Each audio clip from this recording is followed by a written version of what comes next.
Mike Leigh is one of the most highly esteemed British filmmakers working today. His latest film, Vera Drake, is the story of a cleaning woman in post-war England who secretly performs illegal abortions for young women. The film took the top prize at this year's Venice Film Festival and garnered its star, Imelda Staunton, a Best Actress award. You know what Vera's like? She finds a young fella, lives on his own, no family, walks him in with us, gives him his tea. She's got a heart of gold, that woman.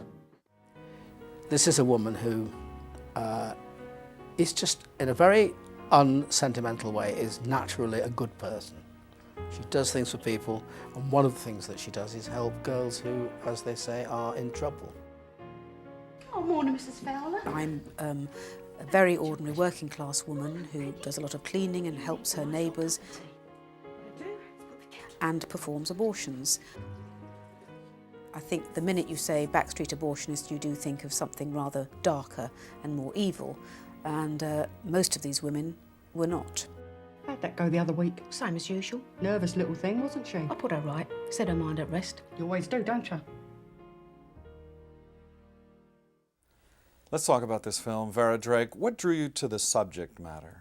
I just felt that probably it was time now to look at the moral dilemma that the question of terminating pregnancies poses for all of us through this thing of creating a film that's set in 1950 at a time where in the UK or in England and Wales it was still illegal, still outlawed, in order to look at the moral question, really. Societies everywhere have always had people like Vera. You know, Vera Drakes have been there, women who knew how to deal with this problem. She does it not for money, but she does it because she just thinks people need help, and eventually things go wrong. The law catches up with her. Good afternoon, sir. D.I. Webster, Metropolitan Police. Oh, yes? Does Mrs. Vera Drake live here, sir? Yes, she does, yes. May we come in? I mean, I read a lot of statements from women who were in Holloway prison in the 40s and 50s who were all mothers and grandmothers, and that surprised me. And then a lot of articles from women sort of in the early 60s who'd had abortions in the 50s. And of course it was, you know, all to do with the society then, that women felt so desperate that that's the act they would go through in order to survive. Mike Leigh's process is very different than almost any other filmmaker out there. He doesn't hand you a script and say, here's what it is, or even like Woody Allen, hand you your side and say, this is what it is. It's a huge process. Tell me what you first knew of this film. What's the first thing he said to you? Well, he said, I'm going to make a film set in the 50s and concerning abortion. Okay, I said. He said, is that something you would be prepared to do? Yes. And that was it. And that's all I knew. I never go away and write a sort of separate script. It's something that happens through actually doing it, till we arrive at something that's very precise and very cinematic, hopefully, and very ordered. It's always very interesting to me, because I'm wondering from the actor's perspective too. They know when they sign on with a Mike Leigh film, this is what they're into.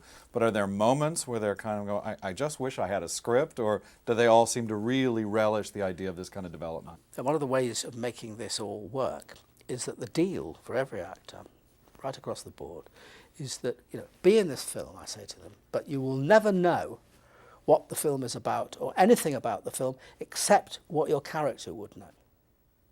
So it means that each actor only perceives the whole thing from the point of view of his or her character. And since the work on all the characters is very thorough and three-dimensional, it means that they don't take time out to worry about the fact that there's no script. They're really into the whole experience. What's all this about? There's a long shot of your face when Vera's discovered and her secret is out, and sort of face just falls very slowly. Was there any discussion ahead of time about what you would do with the director, or did that shot just come about? No, that whole scene is the result of the scene before that and the scene after is a result of about a 7.5-hour improvisation where I didn't know the police were coming, so I nearly had a heart attack.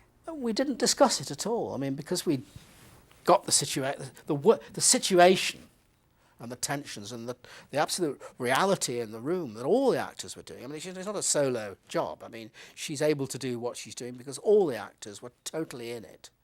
And so when one was there, when we were shooting it, you could cut it with a knife. It was so real.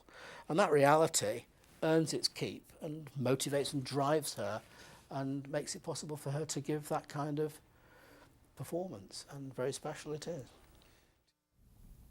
How do you help them out? When they can't manage. When they can't manage? That's right. You mean when they're pregnant?